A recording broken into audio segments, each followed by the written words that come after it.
බද්ධ සීමා ප්‍රසාදය පොළොන්නරුව. බද්ධ සීමා ප්‍රසාදය යනු ආලාහන පිරිවෙන සංකීර්ණයේ ඇති පොහොයගයයි.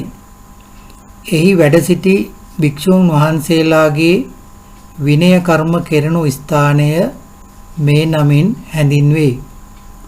ආලාහන පිරිවෙනේ ඊටමත් වැදගත් ස්ථානයක් මේ පොහොයගයට හිමි වී තිබූ බැව් ඉතිහාසයේ සඳහන් වේ.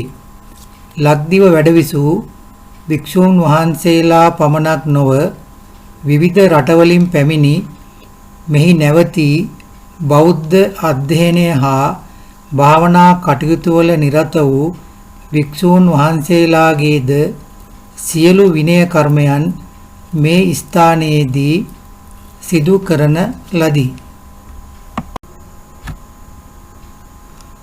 මහල් 12කින් යුත් මේ ගොඩනැගිල්ල දිගින් අඩි 113ක් වන අතර පළල අඩි 106ක් වේ. ප්‍රධාන ශාලාව සමීපයේ එක් එක් ප්‍රමාණයෙන් වෙනස් වූ කාමර 10ක් දැකිය හැකිය.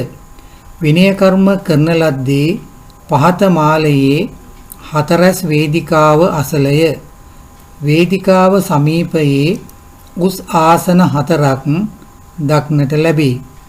ඒවා විනයදර භික්ෂූන් වහන්සේලා සඳහා වෙන්කර තිබුණි. ඒ අසල ගල්කණු 108ක් දක්නට ලැබේ. පොහොයගේ සීමා අලංකාර ගල්කණු යුගල බැගින් සිටුවා සලකුණු කොට ඇත. බිත්තිවල ආලේප කළ රතු බදාම කොට්ටි දැනුදු ආරක්ෂා වී පවතී. පොළොන්නරුවේ ගොඩනැගිලිවල පැවති තුන්හුලස් හැඩයෙන් යුතු ජනේල මෙහිදී දැකබලා ගත හැකි අතර අපද්‍රව්‍ය නල මගින් ඉවත් කොට අසල වූ ටැංකිවලට යොමු කොට තිබේ. බද්ධ සීමා ප්‍රසාදයට අදාළ භික්ෂූ කුටි, උපෝසත ශාලා, පොකුණු, පියගැට, අපහරණ පද්ධති සියල්ලම ඊතා සැලසුම් සහගතව ඉදිකොට තිබූ බැව් පෙනේ.